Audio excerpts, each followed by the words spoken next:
আমি আমাৰ দায়িত্বখিনি পালন কৰিছোঁ, বাকী কৰ্তব্যখিনি আপোনাসকলে পালন কৰিব লাগিব। আমি আমাৰ পিছ পৰি থকা অঞ্চলটোৰ কাৰণে আমি এটা ভাল অনুষ্ঠান উপহাৰ দিয়াৰ কাৰণে অহৰহ চেষ্টা কৰিছিলোঁ। প্ৰায় 2 বছৰ কাল চেষ্টা কৰি আজি আমাৰ সেই সপোন বাস্তৱত পৰিণত হ'ব যাই আছে।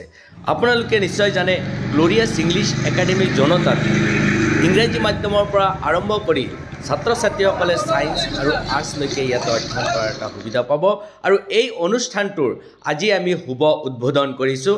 শুভ উদ্বোধন কৰা হৈছে আমাৰ জনীয়া সমষ্টিৰ সন্মানীয় বিধায়ক ডক্টৰ হাফিজ ৰফিকুল ইছলাম চাহাব, আৰু তাৰ লগতে আছিল নৱজ্যোতি মহাবিদ্যালয়ৰ অৱসৰপ্ৰাপ্ত অধ্যাপক সন্মানীয় আবু বক্কাৰ ছিদ্দিক MSc ছাৰ। তেখেতসকলৰ লগত সহযোগ কৰিছিল বিভিন্ন অঞ্চলৰ পৰা আমন্ত্ৰণ জনাই অনা মহান ব্যক্তিসকলে। আৰু এই সমগ্ৰ মহান ব্যক্তিসকলৰ হাতৰ পৰশত আজি আমি শুভ উদ্বোধন কৰিব পাৰিছোঁ আমাৰ এই সপোনৰ অনুষ্ঠানটো। আজি তেখেতসকলে এই অনুষ্ঠানটোৰ শুভ উদ্বোধন কৰি আমাৰ কাৰ্যালয়খিনি পৰিভ্ৰমণ কৰে, লগতে আমাৰ শ্ৰেণীকোঠাসমূহ পৰিদৰ্শন কৰে। আৰু তেখেতসকলে আমাৰ কাৰ্যালয় তথা অনুষ্ঠানৰ বিভিন্ন শ্ৰেণীকোঠাবিলাক পৰিদৰ্শন কৰি যথেষ্ট আপ্লুত হয় আৰু আমাক কিছুমান ক্ষেত্ৰত বিভিন্ন দিহা পৰামৰ্শ আগবঢ়ায়। আমি তেখেতসকলৰ দিহা পৰামৰ্শখিনি আমি সদায় পালন কৰি অনুষ্ঠানটো আগবঢ়াই নিয়াৰ ক্ষেত্ৰত চেষ্টা চলাম। আপোনালোকে নিশ্চয় দেখা পাইছে, এয়া হৈছে আমাৰ ছাৰসকলৰ এক সুন্দৰ কাৰ্যালয়, য'ত ছাৰসকলে সম্পূৰ্ণ সা সুবিধাখিনি পাব।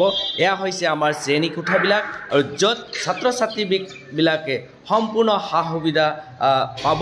আমি যিমান দূৰ পাৰিছোঁ চেষ্টা কৰিছোঁ যে তেওঁলোকক, অৰ্থাৎ ছাত্ৰ ছাত্ৰীসকলে যাতে কোনো ধৰণৰ অসুবিধা ফিল নকৰে, তাৰ কাৰণে আমি সম্পূৰ্ণ সা সুবিধা দিয়াৰ কাৰণে চেষ্টা কৰিছোঁ। আৰু বহুতো কাম বাকী হৈ আছে, সেই কামখিনিও আমি সমাপ্ত কৰিম। ছাত্ৰ ছাত্ৰীসকলক থকা মেলাৰ কাৰণেও আমি সু ব্যৱস্থা কৰিছোঁ। এয়া হৈছে আমাৰ বইজ হোষ্টেল, লগতে ছাৰসকলক থকা মেলাৰ এক সু ব্যৱস্থা আছে। ইয়াৰ উপৰিও আছে আমাৰ গাৰ্লছ হোষ্টেলৰ সু ব্যৱস্থা। এই অট্টালিকাটো হৈছে গাৰ্লছ হোষ্টেলৰ বাবে, য'ত ছাত্ৰীসকলে সম্পূৰ্ণ সা সুবিধা পাব, লগতে আমাৰ মেমসকল ইয়াতে থকা মেলা কৰিব। ইয়াৰ উপৰি ছাত্ৰ ছাত্ৰীসকলৰ কাৰণে আমি অহা যোৱাৰ বাবে যিসকলে ঘৰৰ পৰা যাতায়াত কৰিব তেওঁলোকৰ কাৰণে আমি ট্ৰেন্সপৰ্টৰ সু ব্যৱস্থা কৰিছোঁ, অৰ্থাৎ গাড়ী বা বিভিন্ন ধৰণৰ যান বাহনৰ সু ব্যৱস্থা কৰা হৈছে। আশা কৰিছোঁ যে এয়া হৈছে আমাৰ গ্ল'ৰিয়াছ ইংলিছ একাডেমীৰ ভৱিষ্যত পদক্ষেপ, আৰু যি পদক্ষেপৰ জৰিয়তে আমাৰ এই অঞ্চলৰ ছাত্ৰ ছাত্ৰীসকল যথেষ্ট উপকৃত হ'ব আৰু তেখেতসকলে নিজৰ সপোন বাস্তৱত পৰিণত কৰাৰ এক শক্তিশালী পদক্ষেপ গ্ৰহণ কৰাৰ সুবিধা পাব।